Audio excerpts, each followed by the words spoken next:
Hello everyone, welcome to the whiteboard classes. Today I will be taking some miscellaneous questions. So moving ahead with our first question. Ram and Ravi invested some amount of money in the ratio 3 to 5 for a period in a business. Then they decided that at the end of the year 20% of their profit is to be given as donation. Okay, so given क्या है कि राम और रवि ने amount invest करा किस में 3:5 में। मान लीजिए रेशियो के हिसाब से ये है, इसने 3 इन्वेस्ट करा और इसने 5 इन्वेस्ट करा। उसके बाद क्या बोला गया है कि 20% ऑफ देयर प्रॉफिट, मतलब 20% जो कि प्रॉफिट है उसको दे दिया गया ऑर्गेनाइजेशन को, मतलब डोनेशन के लिए। तो रिमेनिंग कितना हुआ? रिमेनिंग हुआ 100 माइनस 20 इज इक्वल्स टू 80%। अब कितना बचा है टोटल उनका प्रॉफिट? 80%। ओके, अब उसके आगे क्या बोला गया है कि out of the remaining means out of the 80 75% was to be reinvested. इसका 75% री इन्वेस्ट करा गया, मतलब 80% का 75% री इन्वेस्ट करा गया। 3:4, ठीक है, 20 टाइम्स। इसका मतलब 60% जो था 80% में से उसको री इन्वेस्ट करा गया। अब इसके बाद कितना बचा? 80 माइनस 60 इज इक्वल्स टू 20%। अब बाद में जो सबसे एंड में बचा है वो है 20%। अब इसको उन्होंने डिवाइड करा अपने कैपिटल के अकॉर्डिंग। 3 इस रेशियो में इन्होंने डिवाइड करा। ओके, सो ये हमारा बचा है 20% और इन्होंने डिवाइड करा अब इस 20% को अपने रेशियो के अकॉर्डिंग। और जो उनका प्रॉफिट है, जो उनका शेयर है, उसका डिफरेंस दिया हुआ है 2400।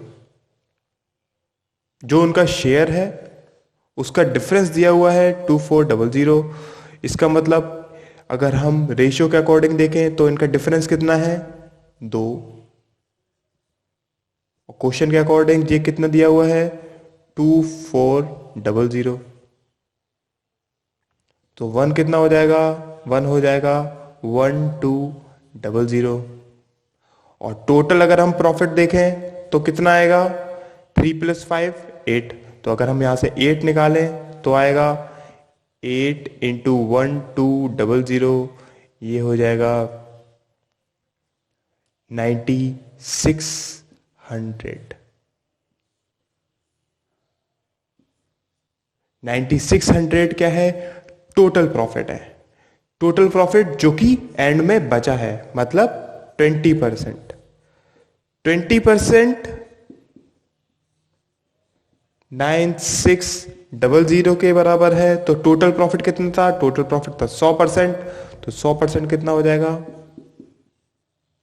9600 अपॉन 20 × 100, ये जाएगा 5 टाइम्स। जब इसको मल्टीप्लाई कराएंगे तो आएगा कितना? 45 48 00। This will be our answer. I hope समझ में आया होगा। राम और रवि ने 3:5 में पैसा इन्वेस्ट करा। 20% जो कि टोटल प्रॉफिट था, जो इन्वेस्टमेंट होती है स्टार्टिंग में, उसी रेशियो के हिसाब से तो हमारा प्रॉफिट बनता है। ठीक है, तो इसको ही हम प्रॉफिट का रेशियो भी मान लेंगे। टोटल प्रॉफिट क्या हो जाएगा? 3 + 5 8। अब क्वेश्चन के अकॉर्डिंग क्या था? 20% उन्होंने डोनेशन को दे दिया। जो रिमेनिंग था, मतलब 80%, उसमें से 75% उन्होंने री इन्वेस्ट कर दिया। जो बचा उनका 20%, उसको उन्होंने डिवाइड करा अपने प्रॉफिट के अकॉर्डिंग। ठीक, उसमें क्वेश्चन में गिवन और एक चीज और है कि जो उनके शेयर का डिफरेंस है वो 2400 के इक्वल है। मतलब इन दोनों के अकॉर्ड, अगर इस रेशियो के अकॉर्डिंग हम देखें तो इनका डिफरेंस है 2 है 2400 के इक्वल। 1 हो जाएगा 1200 के इक्वल। तो टोटल प्रॉफिट कितना हो जाएगा? 8 हो जाएगा 9600 के इक्वल। ठीक है, ये प्रॉफिट इन्होंने डिवाइड करा अपने में। अब ये प्रॉफिट डिवाइड करा और जो क्वेश्चन के अकॉर्डिंग दिया हुआ है 20% उनका जो एंड में बचा था वो उन्होंने डिवाइड करा था, तो ये 20% इसके बराबर हो जाएगा और टोटल प्रॉफिट 100% निकालेंगे तो आएगा 4800। सो हमारा सेकंड क्वेश्चन है, संजय ने कुछ अमाउंट लिया अनिल से at certain rate of interest, simple interest की तरह 2 साल के लिए, और संजय ने यही पैसा आगे राम को दे दिया कंपाउंड इंटरेस्ट पे सेम पीरियड के लिए। और उसमें कहा गया है कि at the end of 2 years Sanjay ने रिसीव करा 4200 तो कंपाउंड इंटरेस्ट, और उसने आगे जो दिया अनिल को वो दिया 4000 सिंपल इंटरेस्ट की तरह। मतलब 2 साल का सिंपल इंटरेस्ट इतना आया, 2 साल का कंपाउंड इंटरेस्ट इतना आया। अब हमें पता करना है कि रेट ऑफ इंटरेस्ट क्या है। हम इसमें एक बहुत सिंपल चीज यूज कर सकते हैं, मैंने आपको टेबल मेथड बताया था, अगर आप उससे इसको करेंगे तो बहुत इजीली सॉल्व हो जाएगा। किस तरह से? सिंपल इंटरेस्ट दिया हुआ है 4000, अगर हम टेबल बनाए 2 साल की, फर्स्ट ईयर और सेकेंड ईयर, मैंने बताया था कि यहां पे ये जो टेबल होती है वो होती है एसआई की, सिंपल इंटरेस्ट की। 2 साल का सिंपल इंटरेस्ट 4000 रुपए है, तो 1 साल का कितना होगा? 2 साल का सिंपल इंटरेस्ट 4000 है, तो 1 साल का कितना होगा? 1 साल का हो जाएगा 2000। सिंपली सिंपल इंटरेस्ट इस तरह से निकल जाएगा। मतलब 1 साल का सिंपल इंटरेस्ट कितना है? 2000। दूसरे ईयर का भी सिंपल इंटरेस्ट सेम होगा 2000। ये हो गया 4000। अब जो बाकी का रिमेनिंग है ये कंपाउंड इंटरेस्ट वो निकलेगा। कैसे? ये पूरा होता है कंपाउंड इंटरेस्ट का, यहां से हमने सिंपल इंटरेस्ट निकाल लिया है। अब जो बाकी का रिमेनिंग है मतलब 200 रुपए वो यहां पे लिखा जाएगा। ठीक है, अब हमें क्या निकालना होता था? हमें याद है कि इसका जो रेट ऑफ इंटरेस्ट था वो यहां पर लिखते थे। मतलब अगर ये 2000 है, इसका रेट ऑफ इंटरेस्ट मतलब जितना भी रेट दिया होता था 10%, 20%, वो रेट यहां पर लगता था। जैसे कि 10% है, 20% है, जो भी है वो यहां लगेगा। तो अगर हम निकाल लें कि ये 200 रुपए कितना परसेंट है इस 2000 का, तो हमें रेट ऑफ इंटरेस्ट पता चल जाएगा। 100% 2000 है, या फिर अब इसे हम लिख सकते हैं कि 2000 100% के इक्वल है, तो 200 रुपए किसके इक्वल होगा?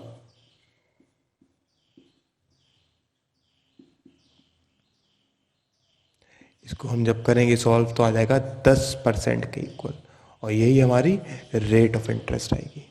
सिंपली हम निकाल सकते थे, हम भी जानते हैं कि 200 2000 का 10% होता है, बट सिंपली मैंने आपको बताया कि 2000 100% है तो 200 होगा 10%। आई होप ये समझ में आया होगा। सिंपल है, क्वेश्चन थोड़ा बड़ा है बट करने में आराम से हो जाएगा। ये टेबल मेथड अगर आपको समझ में नहीं आया हो तो मुझसे दोबारा पूछ सकते हैं, मैं आपको फिर से बता दूंगा। नेक्स्ट क्वेश्चन है, अरुण एक एंड्रॉयड मोबाइल लेने गया, वहां पर शॉपकीपर ने उससे बोला कि अगर आप बिल लोगे तो आपको 20% टैक्स देना पड़ेगा। मान लीजिए कि सेलिंग प्राइस है एक्चुअल 100 रुपए, शॉपकीपर ने बोला कि अगर आप बिल लेते हो तो आपको 20% टैक्स देना पड़ेगा, मतलब 120 रुपए का उसे पड़ेगा। अरुण किसी तरह से उसने मैनेज करा कि उसे 5% का डिस्काउंट हो गया एक्चुअल प्राइस पर, एक्चुअल सेलिंग प्राइस पर उसे 5% का डिस्काउंट हुआ एक्चुअल सेलिंग प्राइस पर। इसका मतलब उसे डिस्काउंट के बाद मिलेगा 95 रुपीज पे, और उसने शॉपकीपर को पे करे कितने?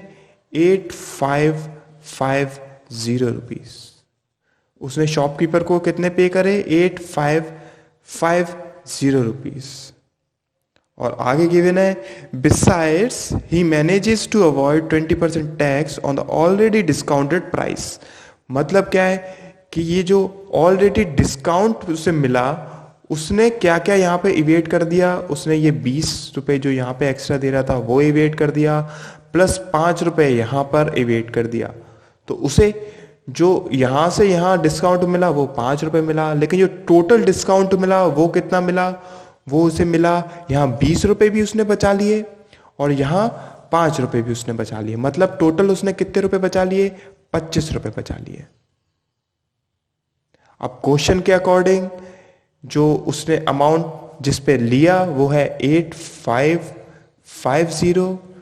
अगर हम अपने हिसाब से देखें तो वो है 95, मींस 95 इक्वल है 8550 के। तो जो उसने टोटल डिस्काउंट लिया वो कितना लिया, 25 का। तो यहां से अगर हम एक निकालें तो आएगा 8550, और अगर हम 25 निकालें तो 25 की वैल्यू आ जाएगी 8550 डिवाइडेड बाई 95 इंटू 25। अगर हम इसको सॉल्व करेंगे तो हमारा आंसर आएगा 2250। आई होप समझ में आया होगा।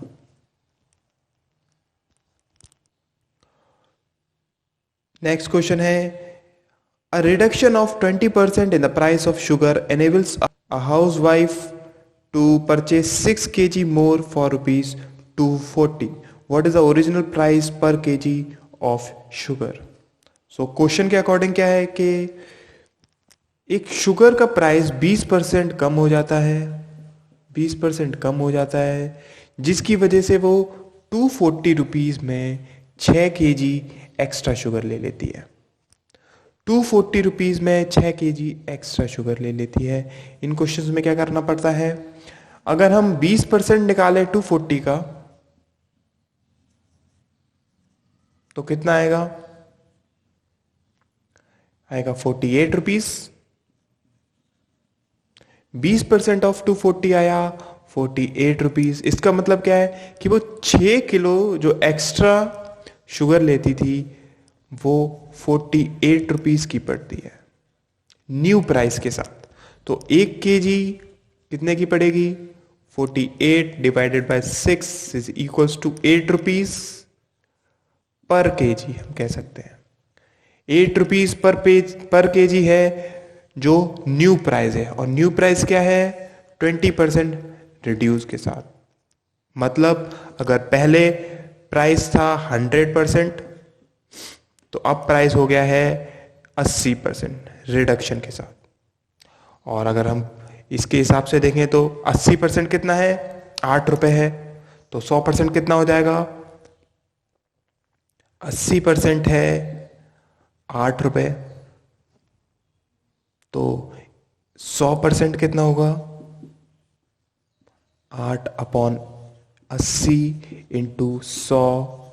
इसको जब हम सॉल्व करेंगे तो आएगा 10। मतलब 10 रुपए उसकी ओरिजिनल कॉस्ट थी, 20% का उसको डिस्काउंट हुआ, 20% उसका रिडक्शन हुआ, तो हो गई कॉस्ट उसकी 8 रुपए, जिसकी वजह से वो 6 kg एक्स्ट्रा शुगर ले पाई। आई होप समझ में आया होगा। नेक्स्ट क्वेश्चन है a vendor has 2 types of grapes, one is fresh grapes, एक है फ्रेश,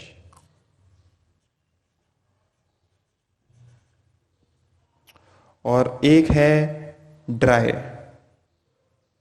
एक है ड्राई। ओके, इसमें कुछ वाटर है, बाकी का बचा हुआ पल्प होगा, इसमें कुछ वाटर है, बाकी का बचा हुआ पल्प होगा। जो फ्रेश है उसमें वाटर का परसेंटेज 80% है, तो बाकी का बचा हुआ 20% पल्प हुआ, और ड्राई में 25% वाटर है, तो बाकी का बचा हुआ 75% पल्प हुआ। अगर हम यहाँ से रेशियो निकालें तो ये हो जाएगा 4 और 1, और यहाँ पर रेशियो होगा 1:3। आगे गिवन है कि he sells 20 kg of dry 20 kg उसने ड्राई ग्रेप्स बेचे पानी मिलाने के बाद एट कॉस्ट प्राइस, और उसने पूछा है कि प्रॉफिट परसेंटेज कितना होगा अगर पानी मिलाने के बाद इसका रेशियो, जो वेट का रेशियो है वो 4:1 मतलब फ्रेश ग्रेप्स के इक्वल हो जाए। यहां से अगर हम वाटर का रेशियो निकालें तो क्या आ जाएगा, 1/1+3 1/4, ये होगा वाटर का रेशियो। यहां से अगर हम यहां से वाटर का रेशियो निकालें तो आ जाएगा 4/1+4 हो जाएगा 4/5। क्वेश्चन में क्या बोला गया है कि इसमें पानी मिलाया गया। अगर हम इसको एलिगेशन से करेंगे तो कैसे करेंगे, 20 kg तो ये है जो ड्राई दिया हुआ है, इसमें वाटर का रेशियो है 1/4। Let us suppose x litre of water is added. अगर x litre of water add करा गया है तो यहां पर वाटर का रेशियो आएगा 1, क्योंकि केवल वाटर ऐड करा गया है। क्वेश्चन में क्या कहा गया है कि इसका जो फाइनल रिजल्ट बनेगा उसका जो वेट होगा वो इस रेशियो के अकॉर्डिंग होगा, मतलब 4:1 के अकॉर्डिंग होगा। तो अगर हम यहां से वाटर का रेशियो निकालें तो क्या आ जाएगा, 4/5। अगर हम यहां पर एलिगेशन लगाएंगे तो 1 - 4/5 आ जाएगा 1/5। 4/5 - 1/4 अगर हम निकालेंगे तो आएगा 4/5 - 1/4 इज इक्वल्स टू 20। ये हो जाएगा 416 - 5 11/20।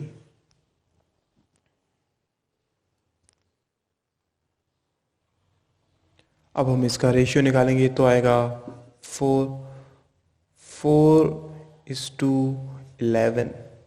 ओके, अब हम इसको अगर इसके इक्वल रखेंगे तो 4/11 इज इक्वल्स टू आएगा 20/x के।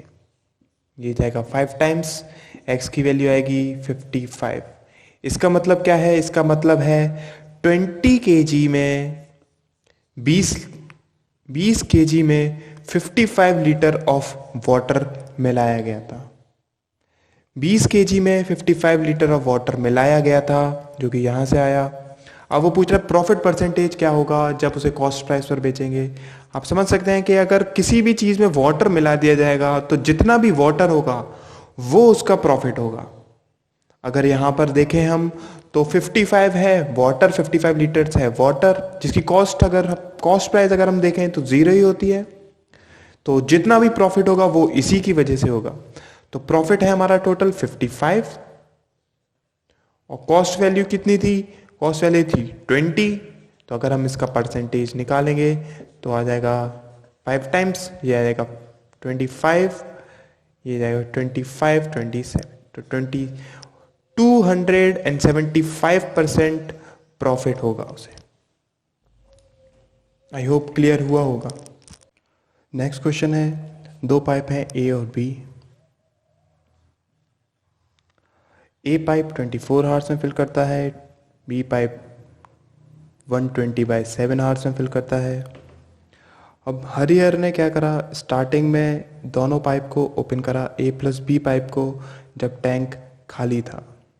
उसके कुछ टाइम के बाद उसने ए और बी को बंद कर दिया उस टाइम पर जब वो फिल होने वाले थे, मतलब जिस टाइम पर उन दोनों को फिल होना था उस टाइम पर हरिहर ने उसको ऑफ कर दिया।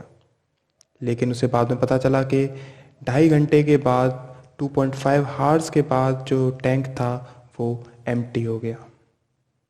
किस वजह से, क्योंकि जो एक आउटलेट पाइप था सी वो स्टार्टिंग से ही कनेक्टेड था। अब हमें पता करना है कि अगर हरिहर उस टाइम पर, जिस टाइम पर उसने ए और बी को ऑफ करा था, उस टाइम पर अगर वो उस आउटलेट को ऑफ कर देता तो जो रिमेनिंग काम था वो कितने टाइम में हो जाता। ओके, तो यहाँ से अगर हम देखें तो ए और बी की एफिशिएंसी कितनी आएगी, मैंने आपको बताया था। अगर यहाँ पे आपको थोड़ा सा भी एलसीएम लेने में डाउट हो रहा है तो कुछ नहीं, अगर दो वैल्यूज़ गिवन है तो इसको यहाँ लिखिए, इसको यहाँ लिखिए, 120/7 और ये 1/24, इसको जितना भी हो सके उतना आप कैंसिल आउट कर लीजिए, 10/5।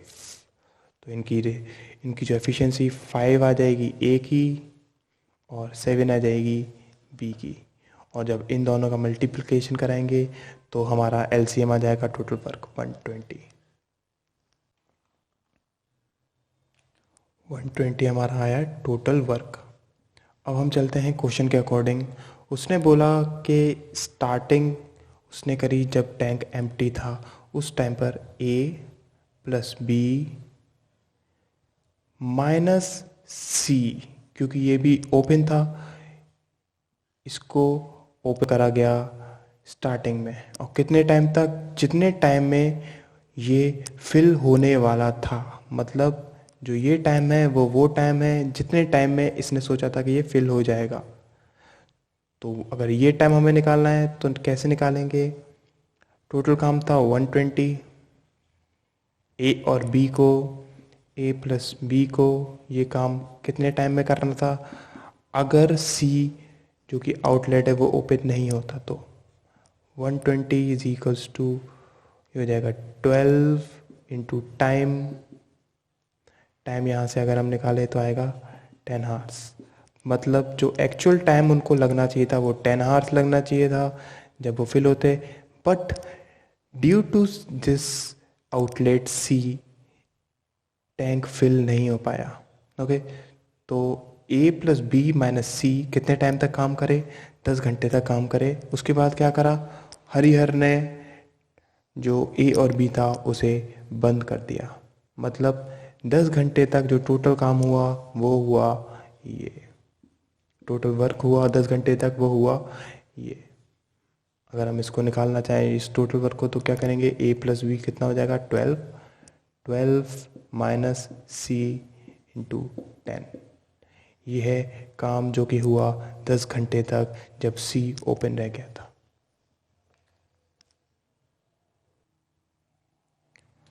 ए की एफिशिएंसी 5 है, बी की एफिशिएंसी 7 है, टोटल वर्क 120 है।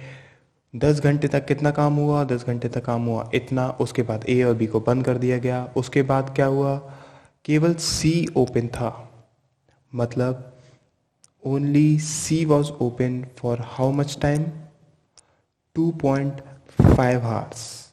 सी ओपन था 2.5 घंटे तक। उसने क्या करा, जितना भी ये काम हुआ था उसको खाली कर दिया। मतलब जितना भी टैंक भरा था उसको एम्प्टी कर दिया। तो हम कह सकते हैं -12 माइनस सी इंटू 10, ये सी ने करा। अब इसमें से हम सी की वैल्यू निकाल सकते हैं, या फिर हम कह सकते हैं कि सी की एफिशिएंसी क्या हो जाएगी, ये जाएगा 4 times C is equals to 48 minus 4c, यहाँ से 5c आ जाएगा 48, c आएगा 48 अपॉन 5 जो कि है 9.6। तो 9.6 एफिशिएंसी आई सी की।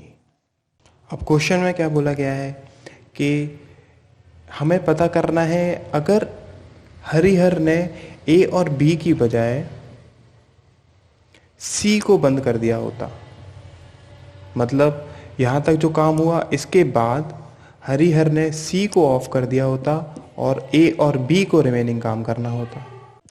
अगर हम ये वर्क निकालें, ये वर्क कितना हुआ था 10 घंटे में, -9.6 इंटू 10, ये हो जाएगा 2.4 इंटू 10, 24 यूनिट काम हो गया था 10 घंटे तक जब सी ओपन था। तो जो रिमेनिंग वर्क है वो कितना होगा, रिमेनिंग वर्क होगा, टोटल वर्क है 120 माइनस जो 10 घंटे में काम हुआ 24, यह आ जाएगा 96।